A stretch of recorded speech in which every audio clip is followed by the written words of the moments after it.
Alors bonjour, je vous présente le logiciel MyDMX 2.0, programmation de base avec par exemple des projecteurs de marque Micro, M-I-C-R-O-H. Donc je suis un débutant initié dans le domaine et je trouvais le logiciel un peu complexe à apprendre et je ne trouvais pas de tutoriel en français, donc je me lance, c'est mon premier tutoriel. Alors on va configurer ces soi-disant projecteurs. Donc ici, quand on rouvre le logiciel, on retrouve trois onglets, paramétrage, programmation live. Je l'ai mis en français. Voilà. On s'en vient chercher la marque du projecteur. Dans mon cas, c'est Micro. M-I-C-R-O-H. Il est ici. Dans mon cas, c'est des LED P64KDII. Ben ouais, pourquoi pas. Alors, il est ici, je crois, LED en un mot. Si jamais vous ne trouvez pas votre spot, American DJ va le programmer sur mesure. Vous leur écrivez, tout simplement, et ils vont le programmer et vous envoyer ça par courriel. Donc, mon spot est là. Alors, on laisse à 1 vers 1. L'adresse DMX de départ, c'est 1. J'ai, exemple, 4 projecteurs. Alors, j'ajoute les 4 qui vont s'ajouter tout simplement dans ma liste ici. On a 512 channels, donc on peut ajouter en masse des spots pour ceux qui sont, en tout cas, au moins débutants ou semi-professionnels.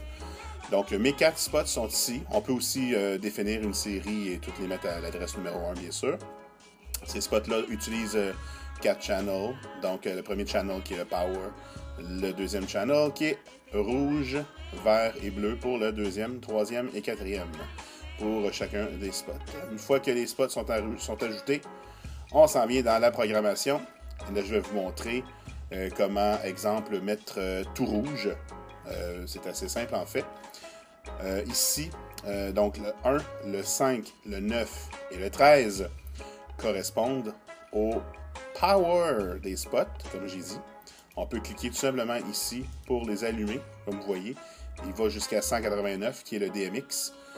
Pourquoi on ne va pas jusqu'à 255? Parce qu'entre 190 et 255, on a des flashs et on a d'autres effets. C'est pour ça que le maximum pour le fade est 189. Donc, tout simplement, en cliquant là ou en y allant soi-même, on peut y aller comme ça.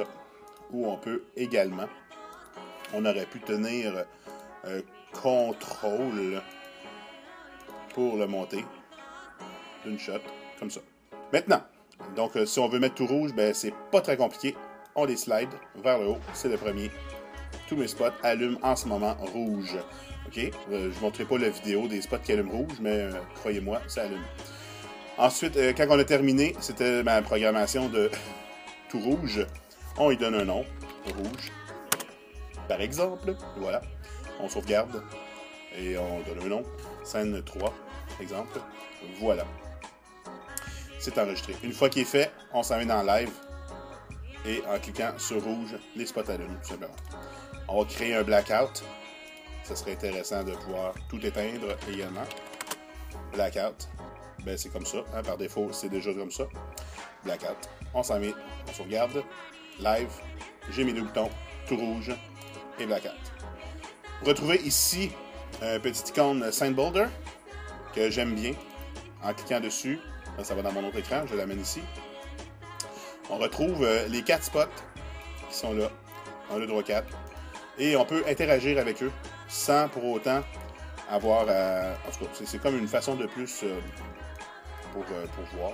Bref, si je clique sur rouge, ben on les voit sur rouge. Je ne suis pas clair, mais visiblement on le voit, c'est clair. Black, rouge. J'aime bien ça. On va essayer d'élaborer un petit peu. À quoi ça sert ça ici? On peut ajouter par exemple une autre scène, encore, une nouvelle scène. Et là, on pourrait s'amuser directement avec ces carrés-là, en sélectionnant par exemple juste ces deux-là. On retrouve des roulettes ici. Ici, c'est la roulette Power. Je ne sais pas si on l'appelle ça de même, mais moi je l'appelle de même. Donc, elle allume mes deux spots. Et je pourrais choisir tout simplement les couleurs directement. Et ça l'allume aussi sur scène. Donc, je peux aller dans ma palette vraiment puis jouer avec ce que j'ai besoin. Je pourrais dire, donc, ces deux-là, j'ai veux bleu. Et il faut que je les allume.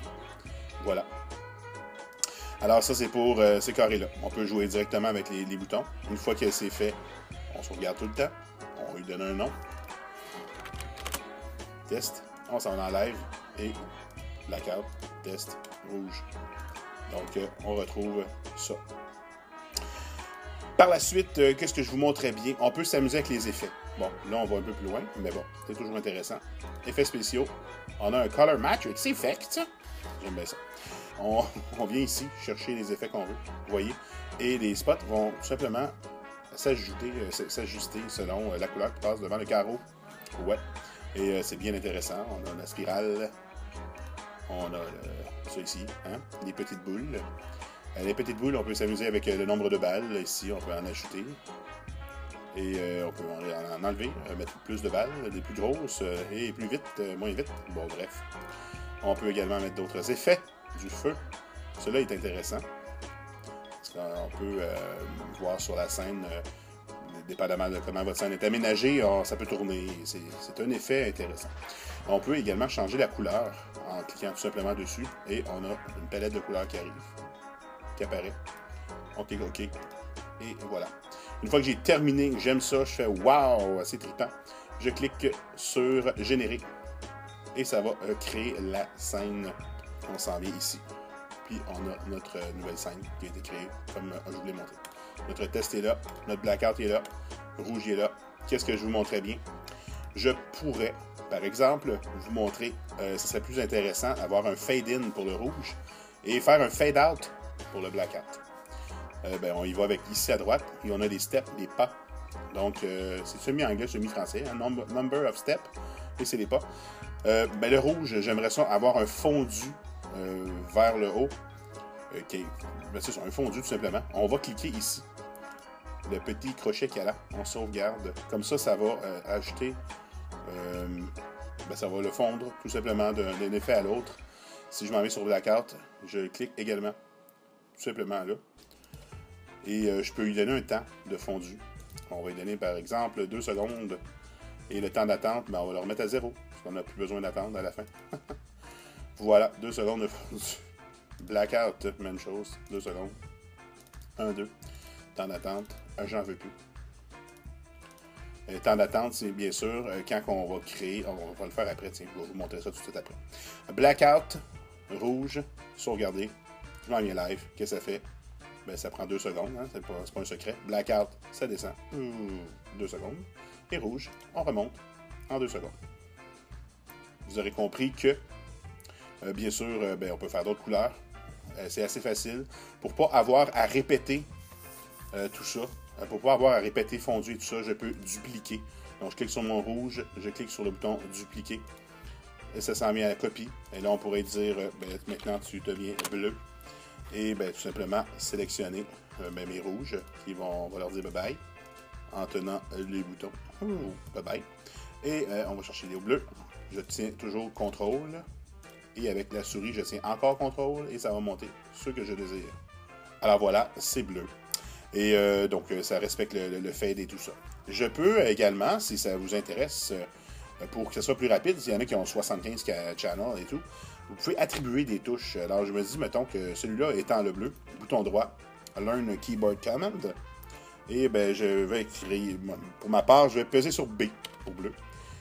Ici, même chose, B. Bouton droit, ici, B. Et ici, B, le redevenir. Si je tiens mon B et je bouge avec la souris, ça va monter et descendre. C'est pas merveilleux. Voilà. Je terminerai en mentionnant que vous avez aussi l'application sur le iPad, iPhone, machin truc que vous désirez. Vous pouvez aller télécharger l'application Easy Remote et contrôler à distance, tout simplement en lançant l'application, il va détecter votre contrôleur. Vous devez être branché sur Wi-Fi, Bluetooth, etc. Et vous allez pouvoir créer vos propres boutons sur l'iPad. Vous allez attribuer ici Easy Remote Command. Et là, vous allez appuyer sur l'iPad, sur le bouton que vous avez créé pour attribuer votre touche. Et vous allez pouvoir contrôler votre iPad à distance. Alors voilà ce petit tuto. J'espère qu'il vous a été utile. je veux terminer juste avant. Oui, j'avais parlé des steps ici. Donc, si vous créez une autre scène, par exemple, on a fait ça ici. Par la suite, je vais racheter un pas. Et lui, ben, je le veux, mettons, bleu. Et donc, bleu et rouge, ça donne rose. Voilà, j'aime ça. Ensuite, ben, j'ajoute un autre pas. Alors, on va faire comme ça, tiens, et jaune là, puis jaune là. Exemple, je fais n'importe quoi. Ben, après ça, une fois qu'on l'a sauvegardé, on va le lancer dans live. Vous voyez, 2 secondes. On s'en va au rose. On s'en va au jaune. Et on reprend, tout simplement. On pourrait le mettre plus rapide en changeant le fondu. Mettons exemple. 0.16 secondes. Et lui aussi. Voilà. C'est ça, quand on reste sur le bord d'un boulevard, on entend toutes sortes de choses. Voilà. Donc, je le change. Et là, ben, ça va aller un petit peu plus rapidement, comme vous voyez. Yahoo! Voilà, j'espère que vous avez aimé mon petit tutoriel. Amusez-vous bien. C'est bien intéressant. Et ça remplace des belles grosses consoles à 20 000 $. Le MyDMX 2.0, ben, je l'ai eu à 299 avec la petite boîte chez Addison Electronic à Montréal.